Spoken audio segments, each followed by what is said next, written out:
ready for speech number 2. Here's my peeps. There we go. Alright.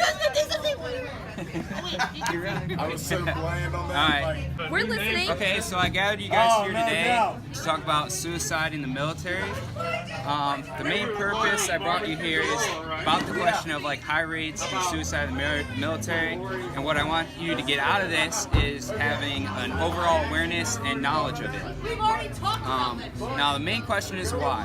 Why are military members committing suicide at such high rates? Are they internal problems?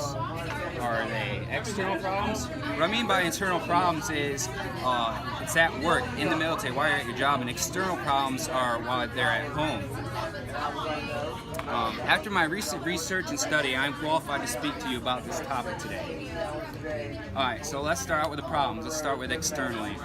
A few of the problems that military members have externally are failed intimate relationships, which means you can't get along with your spouse, there's cheating, or your spouse can't even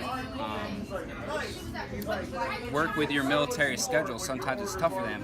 And there's other times where you have legal problems, you have problems with the law, you have problems with the court. And the other problem is financial. Sometimes military members get in such financial debt because they don't really understand their income. Military members don't get a large income, so when they get into financial debt, sometimes they can't handle it and commit suicide. Another issue military members have is alcohol and even drug use. A lot of military members use alcohol to cope with work problems and at home problems. Internal problems in the military. Sometimes military people, they go into the military right out of high school and they don't like where they are, they don't like their job, or they don't like to go on deployment, and that's very tough on them, and sometimes they can't do that. Another problem is a lot of people go into the military and recruiters just accept them without knowing some mood disorders they may have. Another one is deployment. A lot of people don't want to go on deployment, they don't want to leave their family, and they think like they're being forced to, and to get out of that they end their lives. And out of this becomes PTSD. Now that you know the internal and external factors, I'm going to talk a little bit about PTSD.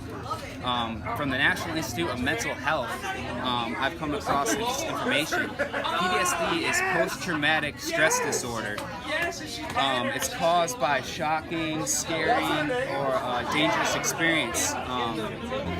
Usually people have a natural flight or flight response to protect oneself, and where PTSD comes out of it is where the person can't get over that experience, where they can't get past it.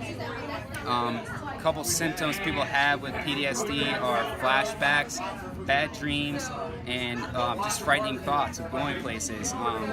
You can notice people who have PTSD who are on edge, or have lack of sleep, or even have angry outbursts.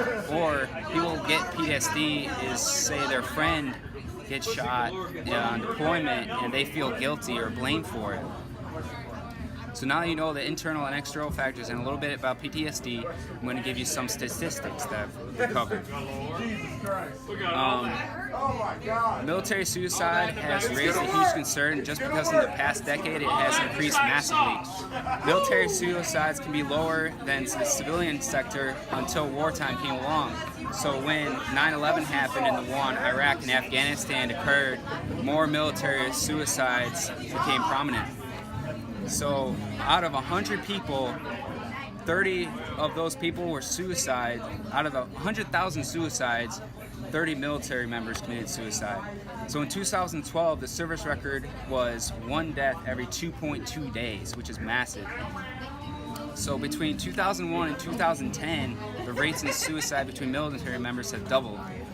So that's averaging about 22 veterans die every day from suicide. So the problem still exists. And on top of that, once the war started, there was more suicides than there was killing in the war by enemy military. A little story I want to share with you is a guy I worked with in the Navy. His name was Airman Esconde, also known as Boogie. he committed suicide and nobody knew why. And now I just wanted to show you guys that sometimes you don't know when people have problems internally or externally, and they end up counting their lives, and nobody knew what Iskandar had problems. So solutions to this is always to seek help. There's always help out there. There's people that care for you. There's always medical treatment. You can go see a therapist or even a chaplain if you're religious. So in conclusion of this speech, I want you to get out of this to be aware, to speak out about it, to help other people be aware. And the lasting impression I want you to know about is you never may truly know how someone is feeling and problems they have. What are you going to do to prevent suicide? I ask you to not stand by and help those who serve you. Thank you for listening. Yay! Thank you.